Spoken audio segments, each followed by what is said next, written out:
Good morning, my dear students and faculty members who are watching this video of ontogenic development of chick.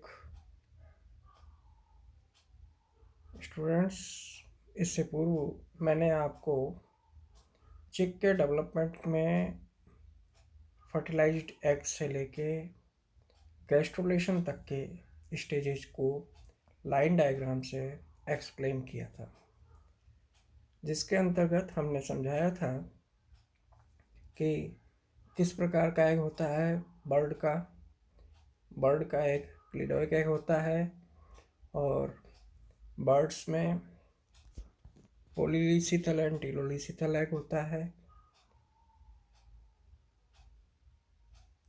Cleavage या embryonic development bird के अंदर germinal disc पर संपन्न होता है।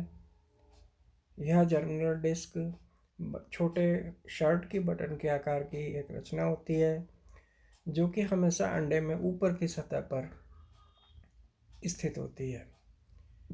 Bird के अंदर जो क्लीवेज होता है, first, second, third, fourth, fifth cleavage, फिर उसके बाद में ब्लास्टुला अवस्था, फिर हमने ईपी ब्लास्ट और हाइपोब्लास्ट के बनने की प्रक्रिया समझाई। एरिया पेलुसिडा, एरिया ओपेका, ब्लास्टोसील बनना, हाइपोब्लास्ट बनी। हाइपोब्लास्ट के बाद में प्रिमेटिव स्ट्रिक का बनना समझाया। प्रिमेटिव स्ट्रिक का उदय कैसे होता है, प्रारंभ कैसे होता है, एनिमल पूल की ओर, वेजिटल पूल से एनिमल पूल की ओर प्रिमेटिव स्ट्रिक बढ़ती हुई चली जाती है, नीचे से अंदर से ऊपर की ओर अंडे के एक्टिव साइटोप्लाज्म की ओर। इसी क्रम में आपने ये देखा कि किस प्रकार से प्रिमेटिव स्ट्रिक का अग्रतम सिरा हैंसन्स नोड में परिवर्तित होता है। फिर उसके बाद में न्यूरल फोल्ड बनते हैं, प्रिमेटिव ग्रूव बनती है, प्रिमेटिव फोल्ड बनते हैं, प्रिमेटिव स्ट्रिक पूर्णता को प्राप्त करती है और प्रिमेटिव स्ट्रिक के बन जाने के पश्चात गैस्ट्रुलेशन की प्रक्रिया प्रारंभ होती है, जिसके अंदर ट्रिप्लोब्लास्टिक गैस्ट्रुला बन जाता है। ट्रिप्लोब्लास्टिक में बाहर की एक्टोडर्म, बीच की मेजोडर्म और अंदर की एंडोडर्म। इस तरह से इस डायग्राम में आपने देखा कि किस प्रकार से गैस्ट्रुला का निर्माण होता है और गैस्ट्रुला से आपने ऊपर की तरफ देखा नोटोकॉर्ड बनती है, एक्टोडर्म बनती है, मेजोडर्म बनती है, एंडोडर्म बनती है और नोटोकॉर्ड के बाद प्रिमेटिव स्ट्रिक का जो अगला सिरा है ये न्यूरल फोल्ड बनाता है और फिर ये न्यूरल कैनाल बनती है और यही न्यूरल कैनाल भविष्य में जाकर ब्रेन को स्वरूप प्रदान करती है। तो इस प्रकार से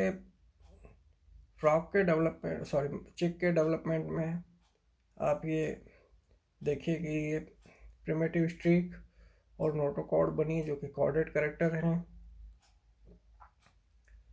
और ये न्यूरल प्लेट बनती है। न्यूरल प्लेट फिर नोटोकॉर्ड में परिवर्तित हो जाती है और प्रिमेटिव स्ट्रिक के बगल में जो मीजोडर्म की सेल्स हैं वो इकट्ठी हो जाती हैं और वो सोमाइट्स का निर्माण करती हैं।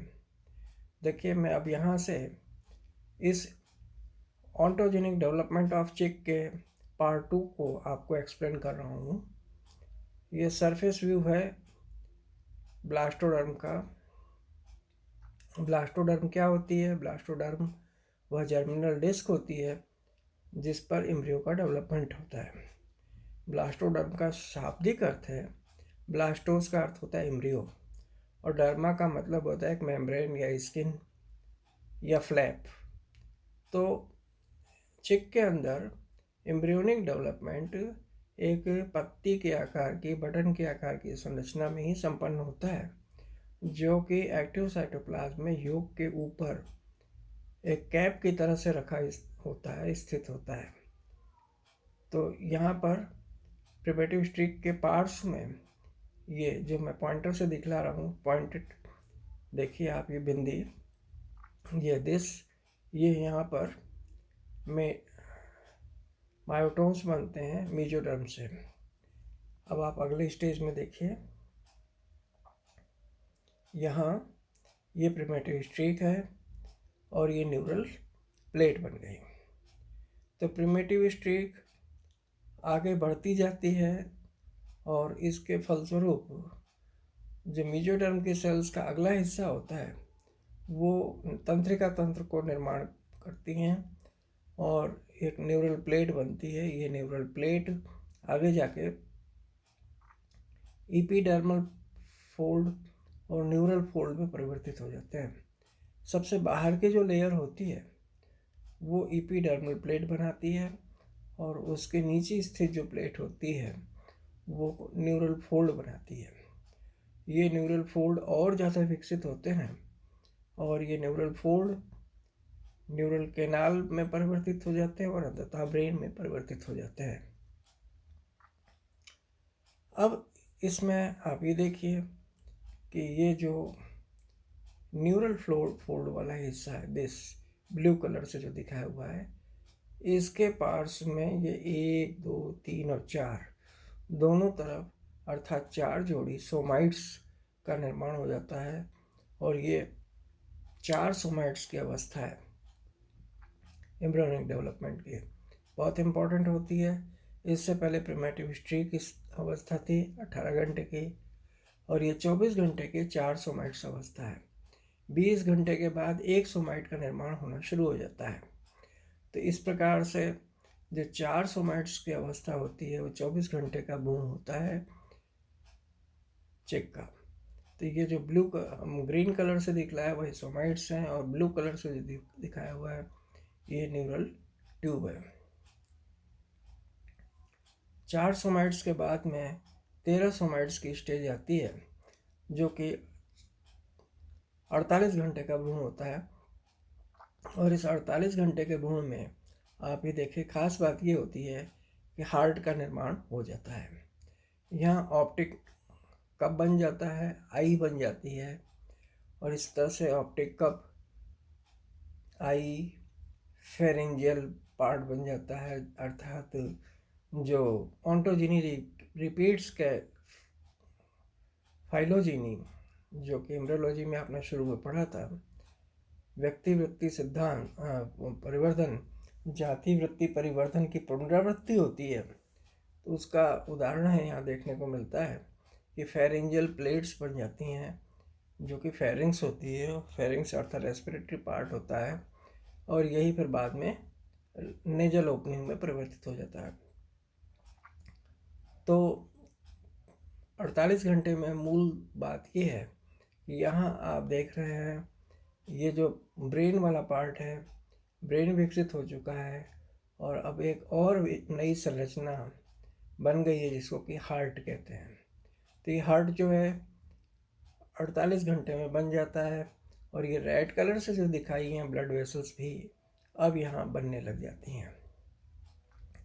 48 घंटे में नंबर ऑफ सोमाइट्स 13 बन चुके हैं और ये साथ में ब्लड कैपिलरीज बन जाती हैं। 48 घंटे के बाद में जो अगली अवस्था होती है वो होती है 72 घंटे की स्टेज। 72 आवर्स के अंदर आप ये देखिए इसका सिर वाला भाग बड़ा हो जाता है, आई प्रोमिनेंट हो जाती है, हेड इसका स्पष्ट हो जाता है 72 घंटे में। और विशेष बात और देखने को मिलती है कि यहाँ पर ये एलेंटॉइस भी बहुत ज़्यादा विकसित हो जाती है। एलेंटॉइस के अलावा टेल, पोस्ट लिम्ब बड, एंटीरियर लिम्ब बड, तो ये एंटीरियर लिम्ब बनता है जिससे विंग्स बनते हैं, पोस्टीरियर लिम्ब से लेग्स बनते हैं। इस तरह से यहाँ हार्ट, ब्रेन, आई और एलेंटॉइस आदि बन जाती है। ये है 72 घंटे की अवस्था। 72 घंटे के बाद में जो अगली अवस्था होती है वो होती है 96 आवर का एम्ब्रियो। 96 आवर्स में ख़ास बात ये देखने को मिलती है, यहाँ पर आई बहुत ज़्यादा स्पष्ट है, प्रोमिनेंट है, लिम्ब बन जाते हैं, जो कि पोस्ट लिम्ब बड थी, ये यहाँ पर लिम्ब बनने लग जाते हैं, फोर लिम्ब और ये हैंड लिम्ब। फोर लिम्ब से विंग्स बनते हैं और हैंड लिम्ब से पक्षी के पैर बनते हैं। और ये जो एक और स्ट्रक्चर यहाँ पर देखने को मिलता है, टेल रूडिमेंट्स। ये टेल रूडिमेंट्स इस जगह जो 48 घंटे में थे, ये देखिए ये टेल वर्टिब्री बन गई है, कार्ड जो दिख रही है संरचना, ये टेल है। तो इस तरह से आप देखेंगे कि 96 आवर्स के अंदर पक्षी के शरीर जैसा, पक्षी की संरचना जैसा भ्रूण अब दिखने लग जाता है। तो ऑन्टोजिनी रिपीट्स, फाइलोजिनी, यहाँ ये फिश जैसा दिखाई देता है, ये फेरिंजियल क्लेफ्ट्स बनते हैं और फिर यहाँ पर ये पक्षी जैसा दिखने लग गया है। तो पक्षी का विकास फिश के विकास से होकर गुजरता है। ये ऑटोजिनी रिपीट्स फाइलोजिनी का उदाहरण है। तो इस प्रकार से आप ये देखिए इस डायग्राम में फ्रॉग का आपने इससे पहले ऑटोजेनिक डेवलपमेंट देखा था। यहाँ आप जो देख रहे हैं चिक का ऑटोजेनिक डेवलपमेंट, इस प्रकार से लाइन डायग्राम्स से आपको बहुत अच्छे से क्लियर हो चुका होगा। ये फर्स्ट क्लीवेज है, ये सेकेंड क्लीवेज है, ये थर्ड क्लीवेज है, ये फोर्थ क्लीवेज है, फिफ्थ है। फिर ये ब्लास्टोडर्म बनने लग गई है। ये ब्लास्टोडर्म बन गई, एरिया पेलुसिडा है, एरिया ओपेका है। इसके बाद में आप ये देखिए हाइपोब्लास्ट बनने लग जाती है। फिर ये प्रिमेटिव स्ट्रिक का प्रारंभ होने लगता है। यहाँ प्रिमेटिव स्ट्रिक पूरी बन चुकी है। और प्रिमेटिव स्ट्रिक कैसे बनती है, फिर उसके बाद में आप ये देखिए गैस्ट्रुलेशन का प्रोसेस शुरू होता है और ईपीबोली के द्वारा फ्लो टुगेदर से ऊपर से नीचे की ओर, एनिमल पूल से वेजिटल पूल की ओर ब्लास्टोडर्म सेल्स मूव करती हैं और इस तरह से एक्टोडर्म, मीजोडर्म और एंडोडर्म का निर्माण होता है। और ये नोटोकॉर्ड और ये प्रिमेटिव स्ट्रिक है। न्यूरल फोल्ड बनता है, फिर न्यूरल ट्यूब बनती है, न्यूरल फोल्ड्स, न्यूरल ट्यूब के बाद में प्रिमेटिव स्ट्रिक आगे की ओर पुश करती है, ब्लड वेसल्स बन जाती है, हार्ट का निर्माण होता है। हार्ट के बाद में ब्रेन का भी निर्माण हो जाता है, सिर फर्स्ट हो जाता है। और आखिरी 96 आवर्स में आप ये देखेंगे कि eyes, brain, tail body, four limb और हैंड लिम्ब आदि सारी संरचनाएं विकसित हो जाती हैं। तो इस प्रकार से चिक का डेवलपमेंट आपको देखने को मिलता है। ये डायग्राम डॉक्टर के.सी. सोनी ने बनाया है और मैं उनका धन्यवाद ज्ञापित करता हूँ। Doctor K C. Soni Lohia college Churu में जूलॉजी के बहुत अच्छे व्याख्याता हैं। बहुत अच्छे उनका जूलॉजी में डेवलपमेंटल बायोलॉजी पर और बहुत सारे विषयों पर पकड़ है।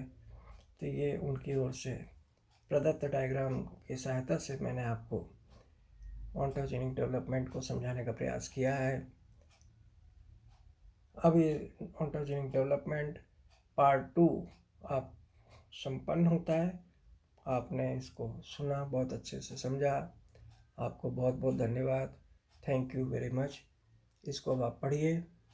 यह विषय थ्योरी और प्रैक्टिकल दोनों ही के अंदर सम्मिलित है और ये प्रैक्टिकल के अंदर इसमें ख़ास तौर से प्रिमेटिव स्ट्रिक वाली स्टेज या 24 घंटे की अवस्था, ये जिसमें 4 सोमाइट्स होते हैं, 4 जोड़ी सोमाइट्स होते हैं, ये इम्पोर्टेंट है। 48 घंटे की अवस्था, ये इम्पोर्टेंट है। 72 घंटे की और ये 96 घंटे की। इनमें से कोई सी भी एक अवस्था स्पॉटिंग के अंदर पूछी जाती है। इनको आप प्रैक्टिकल फाइल के अंदर बना लीजिएगा और ये कोई सी भी एक स्टेज डायग्राम आपकी फाइल में से निकाल के या हमारे द्वारा स्केच करके बना करके आपको प्रैक्टिकल में, स्पॉटिंग में 3 मिनट में इसको आइडेंटिफाई करके, इसका डायग्राम बना के, लेबल करके इस पर कमेंट लिखना होता है। तो उस एंगल से भी आप इसको तैयार कर लें। Thank you very much.